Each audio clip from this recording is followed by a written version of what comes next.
After WrestleMania goes Hollywood, the Backlash begins. When the hottest collab of the year hits, it's gonna feel good to be bad. Bad Bunny returns to host Backlash. Join the Grammy Award-winning megastar, along with WWE's biggest superstars,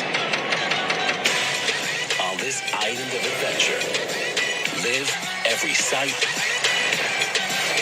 live every sound, live Boricua. WWE Backlash. You are listening to this week's edition of the Dirty Sheets podcast.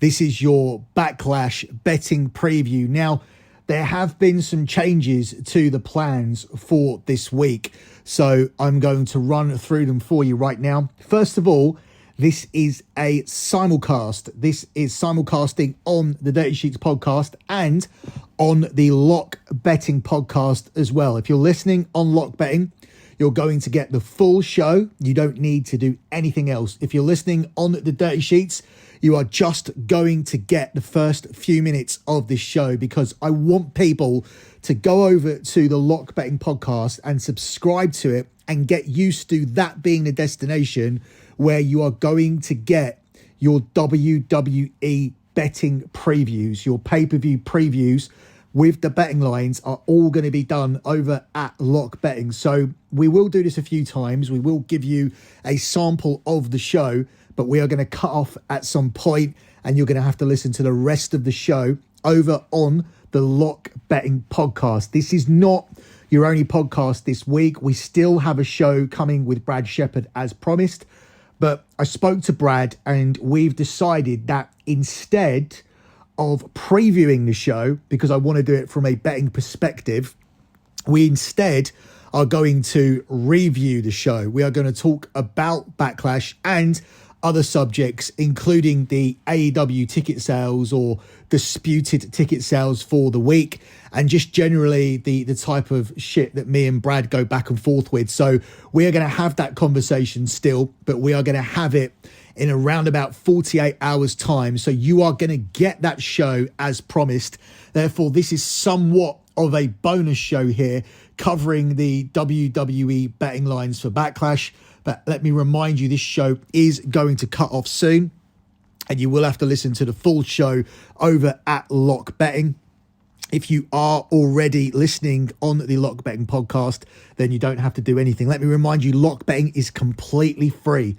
It is a free podcast feed. So every week you can be getting the Bundesliga show. You can be getting boxing podcasts, UFC podcasts, and also a WWE pay-per-view preview every month. So make sure you subscribe to Lock Betting to make sure that you never miss a show. We are going to begin here by covering the main event, and then we are going to lose our listeners for the Dirty Sheets, and you will have to go over to Lock Bet, and you may as well do that now. But I'm going to cover the main event for you anyway. It features Cody Rhodes versus Brock Lesnar. There are some rumors that the Bad Bunny match could be moved over to the main event. I haven't had that confirmed. If it is confirmed, then Brock Lesnar's match will be the opening match instead. But I'm still hearing that Brock Lesnar and Cody are slated for the main event spot. Cody Rhodes is the 4-9 favourite, with Brock Lesnar as a 7-4 underdog. Now, what's interesting to me here is that Cody Rhodes began as the 1-3 minus 300 favourite. This was even covered in the dirt sheets, with Dave Meltzer saying that WWE may have given away the result by this betting line. Well, that's not how the betting line works, because it's not set by WWE. I understand that there was a story out recently that WWE would be working with betting companies moving forward, but I don't think that means that they are going to give them results or book results based around the money that's coming, because that would be insider trading and you'd be deliberately doing things to lose people money. Although that is the risk when you bet on fixed sports, which is what this is. This is fixed sports. I mean, if there were real fixed sports, if games of soccer or NFL were fixed, it would be a massive conspiracy and there would be bans and fines and even possibly jail sentences over it. But with WWE, they tell you that it is a fixed sport. So you run that risk by having it as a betting option, and you run the risk betting on it anyway. But ultimately, I don't think it's reached the point where WWE are going to be guided by the betting companies. And I don't think Cody being a minus 300 favourite to start with means anything, because I don't think it was set by the WWE. But what does mean something is the fact he's no longer a minus 300 favourite and he's moving closer to minus 200. And what that tells you is there is some money going on Brock Lesnar. And I don't think it's significant at this point, because a significant move would make these prices a lot closer. And Cody Rhodes is still a significant favourite. He's gone from you needing to bet $300 on him to $300 to win 100. So that's what minus 200 means. It means you need to bet 300 to win 100. You now, currently at this price, which is around about 1 to 2, you now need to bet 200 to win 100. So he's still a favourite. With Brock Lesnar, the returns are still good. Previously, he was at 5 to 2, which means for $100, you would have made a $250 profit, but $350 back in total. Now, if you bet on Brock Lesnar at its current price, you make a $175 profit, so $275 back rather than $350. So you have lost a bit of money, but for me, this isn't significant enough to say, wow, this is writers' money, this is insider money, this is money coming in from creative or other wrestlers or Brock Lesnar's family or Cody's family or any of the other ridiculous conspiracy theories that people may have. This is not significant enough line movement that you see when Royal Rumble winners leaks or Money in the Bank winners leak, but it is still something.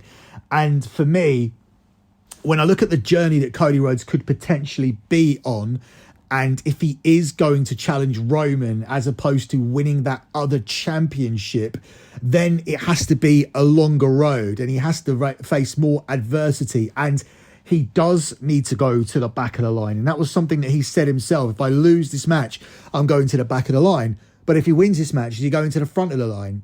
Is he the number one contender for Saudi Arabia? Is that where you're going to crown Cody Rhodes exactly on Roman's 1000th day? I don't think you're doing that, because Roman Reigns, once it was discussed that he was going to be retaining the championship, did not initially confirm a list of dates that he would be appearing on with Vince McMahon. That has only been done over the past week, and now we see Roman Reigns appearing on the Saudi show and at the Money in the Bank show in the UK. And we already know he was always going to be at SummerSlam. They could not secure him for this show. I think the assumption was that when he was keeping the belt, that they could just call Roman and say, hey, now we need you because you're keeping the championship. But Roman wasn't as easygoing as that. It looked like he would be when he agreed to come in for Monday Night Raw, the night after WrestleMania. Another show wasn't scheduled for, but it's been a little bit difficult getting Roman Reigns to play ball since then. So he is now doing a UK show. He is now doing the Saudi show. So he is going to be around a bit more now. He is returning this Friday night on SmackDown. But ultimately, I think it's a long time until you see that Cody Rhodes match. Therefore, I think the thing that would put more adversity in Cody's path is for him to lose here and to actually go to the back of the line and start a real journey of redemption, which isn't winning the Royal Rumble from number 30. So I'm not weighing too much. I'm not putting too much weight into what's happened with the betting line, but I am looking at what I personally think is more of a journey and things that Cody said. And therefore, I do think there is some significant value on Brock Lesnar here at a price of 7 to 4. Also, Triple H has been heavily criticised for the way he has booked Brock Lesnar. Brock Lesnar has barely won a match. He did not come off well in the Lashley feud, especially when he had to low blow him. He got a fluke win over Lashley in the one win that he did get.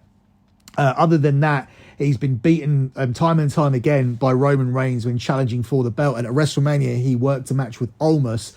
And apparently the storyline for this is that he had to work a match with Almas in the opening match and took it out on Cody because he was in the main event. That's not a very good story. And so far, there hasn't actually been a storyline explanation from Brock Lesnar. Perhaps we'll get that after this match. I don't think you can have this match and never explain why you had the match. So perhaps there are more matches down the line. Perhaps it's part of the redemption arc for Cody.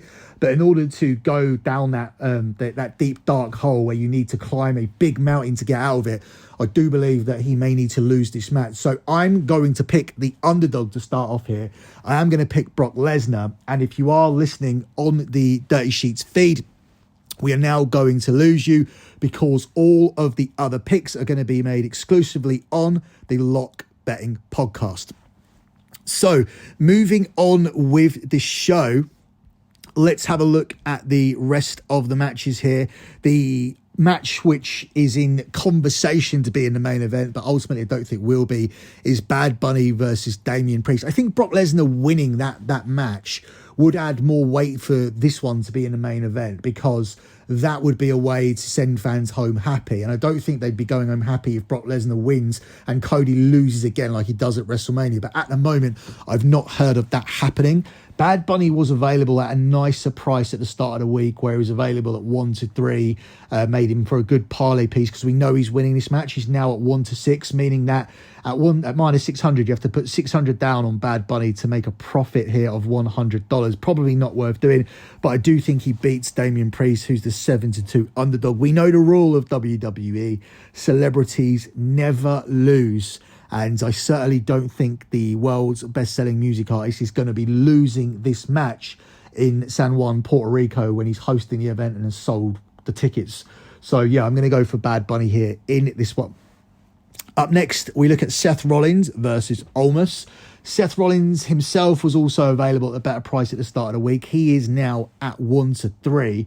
So we earlier on had Rollins at around about 1-2 and Bad Bunny at 1-3, which made for a nice parlay. Over on Sky Bet in the UK, you can parlay up to 3 selections together, but the value has kind of gone with both of those. I think this is a match that Rollins wins, en route to potentially challenging Roman Reigns for the championship. Now, previously, it was believed that was going to be a Randy Orton slot where Randy Orton would return, but it doesn't look like Randy Orton's going to recover in time. Doesn't look like he's going to be able to fit in that storyline where he joins in with Owens and Zayn and Matt Riddle, which would have been the perfect fit to go against the Bloodline. Instead, I think what we're going to be getting is a bloodline split, and I'll talk more about that later on. And Seth Rollins going on to do other things, potentially challenging Roman Reigns, because that was sort of teased, and we haven't seen any other opponent for Roman remotely teased. Now, I don't know this for a fact. All I know is that it was meant to be Orton, but I also know that Orton isn't ready. But either way, I don't see any benefit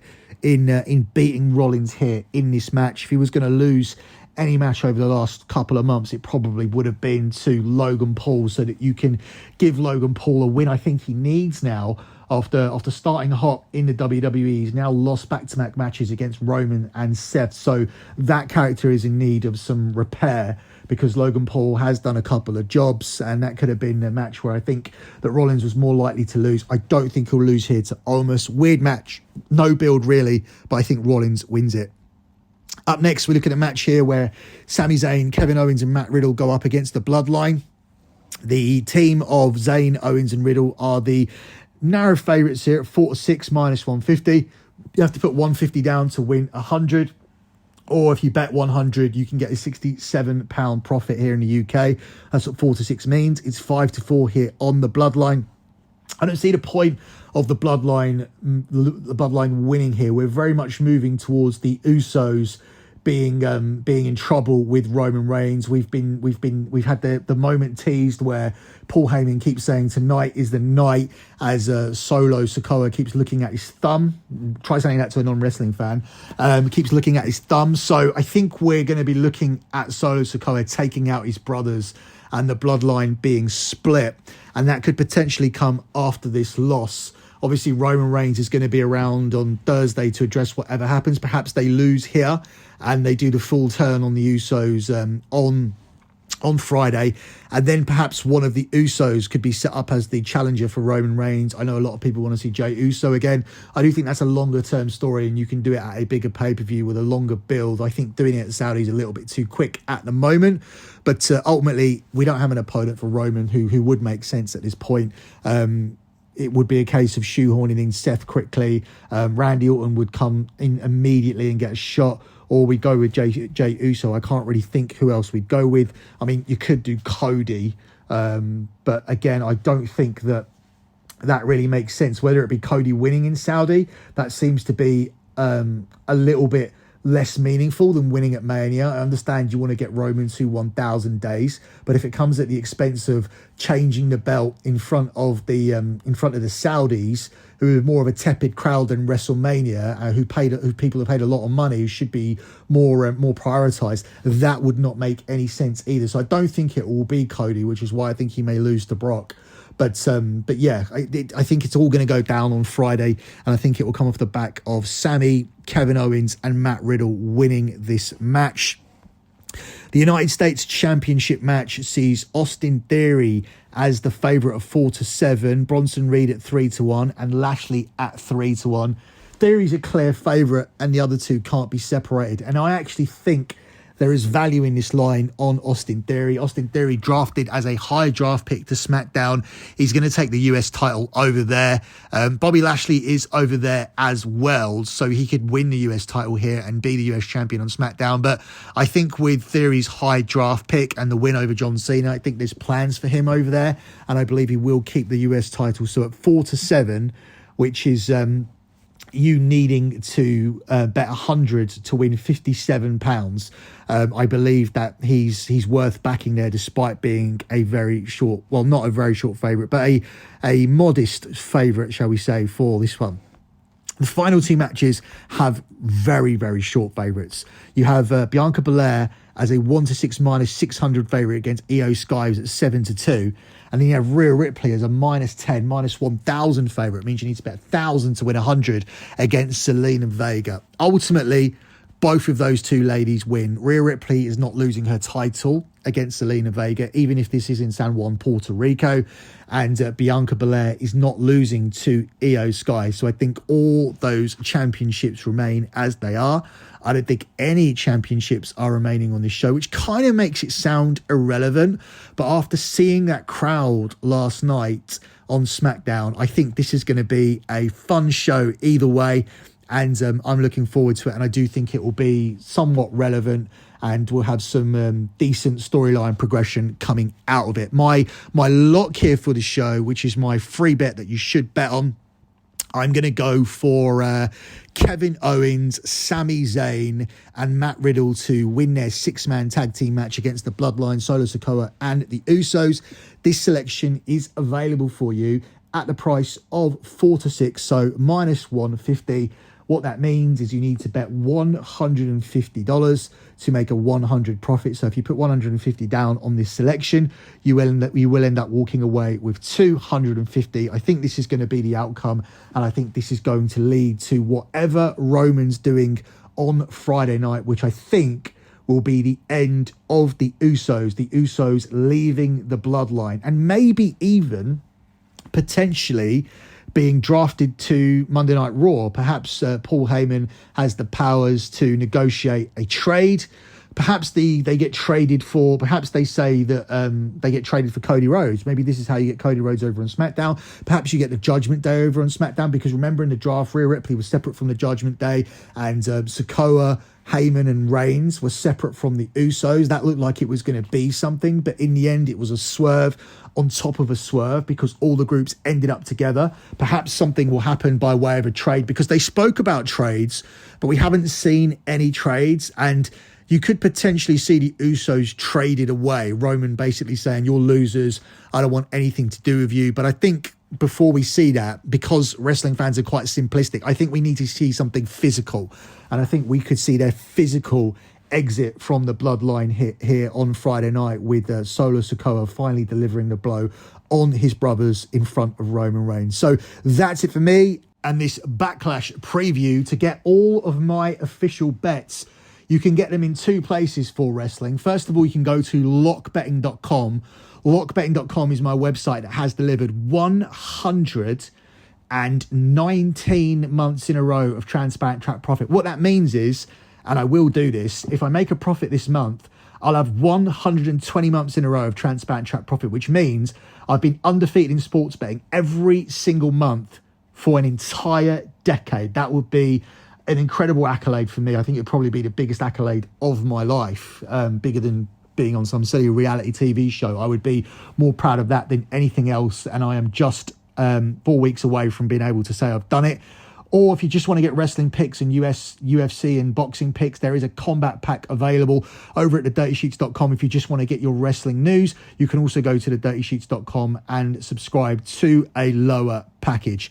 Good luck with all of your bets as always, guys. And thanks for listening.